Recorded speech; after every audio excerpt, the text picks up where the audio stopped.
initiatives aussi donc, de RH sans frontières, on peut dire que c'est justement prendre une cible particulière pour s'engager.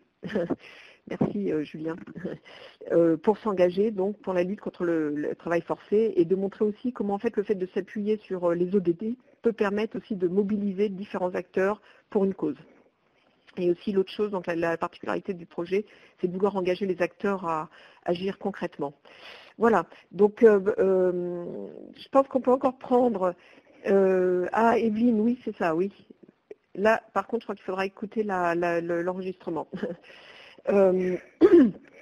Excusez-moi.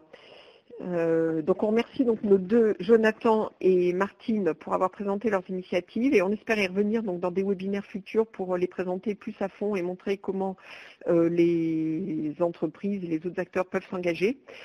Mais on donnera aussi les informations pour s'engager dès maintenant donc, dans ces initiatives dans le compte-rendu. Voilà. Alors, nous pouvons prendre encore quelques questions. Je ne sais pas s'il y a eu des questions. Non. Anne là, la seule question que j'ai vue, en tout cas dans le chat, tu m'entends ou pas là? Oui, je t'entends. Oui, que j'ai vue dans le chat, c'est celle sur le secteur minier. Oui. Il y a une sur le secteur minier, je ne sais pas si tu peux y répondre ou alors. Oui. Alors, d'accord, merci. Oui, alors j'avais plus ou moins, si j'avais quand même donné un peu une réponse, donc c'est sûr que le secteur minier en Afrique représente des enjeux très très forts, en particulier pour le développement de communautés locales qui sont souvent dans des zones reculées, avec peu d'opportunités. Effectivement, on réfléchira, on va voir, on avait déjà fait plusieurs webinaires sur le secteur minier l'an dernier et on va essayer de voir donc si on peut faire quelque chose, s'il y a des initiatives spécifiques au DD secteur minier et si on peut faire quelque chose de particulier. Il faudrait regarder aussi en fait dans les ressources qu'on vous a données sur un des sites dédiés, il y a des guides pour les entreprises sectorielles. Et je sais, peut-être il y en a un sur le secteur extractif, je ne peux pas le garantir, mais il faudra aller chercher également. Voilà. Aussi, alors je me suis permis de mentionner aussi un événement qui a lieu la semaine prochaine, mardi, organisé par l'IDRI sur le développement durable, sur les ODD justement, donc ça peut vous intéresser. Voilà. Et puis donc je pense qu'on va... N'hésitez pas aussi à nous faire part de des interrogations que vous avez par rapport aux ODD, de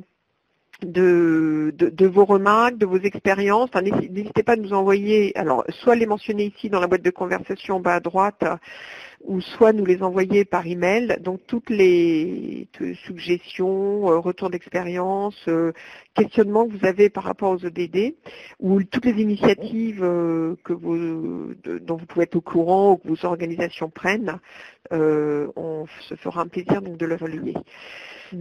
Voilà. J'ai peut-être une question pour Martine. Est-ce que c'est possible ou pas? Vas-y, oui, bien sûr. Une question pour Martine, je pense, c'est sur les pratiques RH dans les PME africaines et les ODD. Est-ce que tu peux réagir là-dessus? J'active ton micro. Oui, vas-y.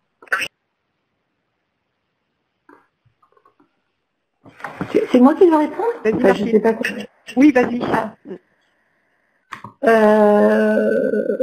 Tu m'entends? Oui, on t'entend. Ouais. Ah d'accord. Je n'ai pas compris la question en fait. C'est sur quelle est la question exacte? C'est sur les pratiques africaines, les ODD dans les PME? J'ai pas compris. Tu peux répéter? En fait, c'est. Vas-y Anne, oui.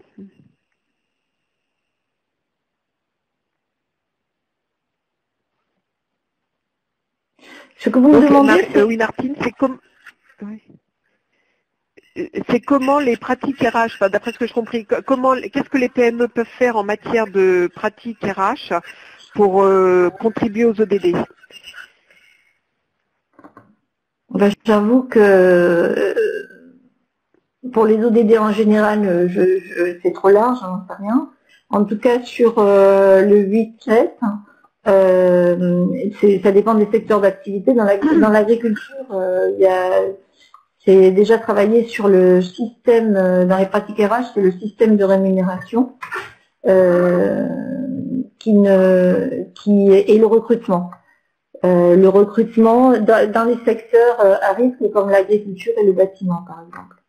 Donc après, je ne connais pas toutes les pratiques RH dans tous les secteurs, mais au moins dans certains secteurs, on pourrait travailler sur le système de rémunération et le recrutement.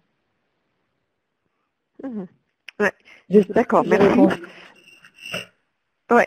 Merci. Donc Julien suggère aussi amélioration de la formation, de la sécurité. Alors aussi, oui. Pour la personne qui a posé cette question, donc en fait, il y a un des ODD, donc le 8, concerne le travail décent. Donc tout ce qui tourne autour des initiatives et des entreprises et des pratiques pour améliorer et aller vers un travail décent, donc sont, je pense, très utiles pour les ODD. Donc c'est un engagement des PME, utile des PME pour les ODD. Et d'autre part, dans le contexte de l'Afrique, ça peut être aussi aller vers plus de formalisation des entreprises, hein, vu que le travail informel est souvent un frein et un souci par rapport au travail décent en Afrique. Voilà. Merci. Alors, je ne sais pas si d'autres personnes ont des questions ou remarques, ou Anne, si tu veux donner une des autres nombreuses questions qui avaient été posées en amont. Et sinon, comme il est 12 heures, on pourra arrêter, on pourra conclure ici. Je te laisse conclure, voilà. Et on a une question d'Arthur. Je te redonne la parole, Anne, pour la fin. Tu réponds d'abord à la question? Non À laquelle? Oui, vas-y, ok. Ok, puis après on arrête. Vas-y. Ouais. Non, c'est pas compliqué. Ah oui, alors je réponds à la question d'Arthur, pardon. Oui, c'est ça. Ah oui, excuse-moi. Oui, alors, pour Arthur, donc je n'ai pas la réponse précise à ça. Peut-être que Laura, désolée de faire autant appel à vous, mais de l'IDRI a une réponse plus précise sur si tous les pays africains ont commencé à mettre en œuvre les ODD. Par contre, comme on l'avait montré, je voulais juste remontrer un slide, une page. Voilà, c'est qu'en fait, dans les pays qui ont fait des revues nationales des ODD, donc en Afrique, c'est sur la gauche, voilà, c'est là. Donc on a Égypte, Madagascar, Maroc, Ouganda, Sierra Leone et Togo. Donc ça, c'est ceux qui ont fait des revues nationales volontaires en 2016. Donc ça sera à suivre. Ce qui se passera en 2017. Toujours dans les sources qu'on vous a mis, en fait, vous avez une page avec la liste des pays qui ont fait une revue en 2016 et la liste des pays qui en fera une en 2017. Voilà, théoriquement oui. Voilà la réponse de Laura. Donc, mais forcément, il y a de bons et de mauvais clients. Je vous conseille d'aller voir ce qu'a fait la Sierra Leone. Ils sont assez avancés. Ah, bah, écoutez, très bien, très bien, très bien. Je vais regarder un peu le Togo. Très bien, très intéressant. Et puis après, donc les pays africains pourront aussi s'appuyer sur leur expérience des OMD. Mais voilà. Et en fait, oui, pour rebondir là-dessus, dans les questions qu'on avait, puis on conclura peut-être là, je te donnerai la parole pour une phrase de conclusion.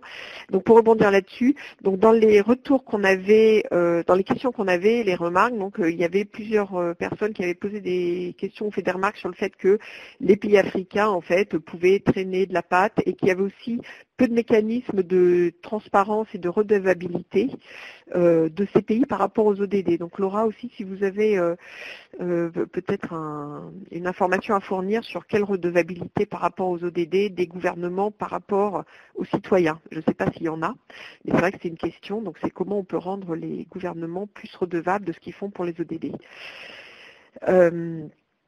Ça, c'était une des remarques. Et puis on va s'arrêter là. Donc, Anne, je te redonne la parole pour une ou deux phrases de conclusion. Et donc, je remercie tout le monde pour votre présence. On essaiera de suivre en fait ce thème ODD et en particulier donc de refaire de faire d'autres webinaires donc avec des acteurs qui ont des initiatives et des entreprises qui pourront témoigner. Voilà. Écoutez, je vous remercie. Oui, Julien, tout à fait, il est possible de rentrer en contact avec nous. Il n'y a aucun souci. Et puis même aussi avec on peut vous mettre en contact avec les autres participants. Donc je remercie tout le monde pour votre présence. Et puis aussi pour conclure, pour revenir, donc un mot de conclusion, c'est on redit ce qu'on a dit. On est dans les, voilà, on est dans les. Voilà la conclusion. Donc là, on est dans une période d'appropriation, d'évaluation, hein, mais on espère qu'il faut le faire et qu'il faut continuer qu'il va falloir mettre en œuvre, en fait, les objectifs que les entreprises pourront se fixer. Et aussi, donc on rappelle le fait qu'il y a une demande et qu'il y a un consensus pour dire qu'il faut des transformations des modèles d'affaires. Alors c'est pareil. Bah écoute Anne, oui, ok, je vais conclure du coup. Il faut une transformation des modèles d'affaires et ça c'est essentiel. Donc ça viendra beaucoup des PME, TPE, start-up.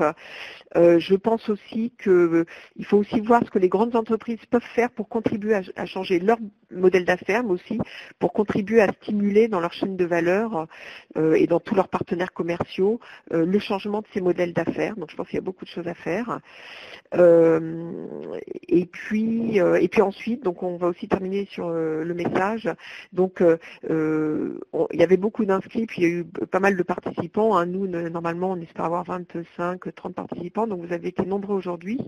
Et on vous en remercie, mais ça montre vraiment qu'il y a un intérêt fort des acteurs pour les ODD et aussi un intérêt fort des entreprises.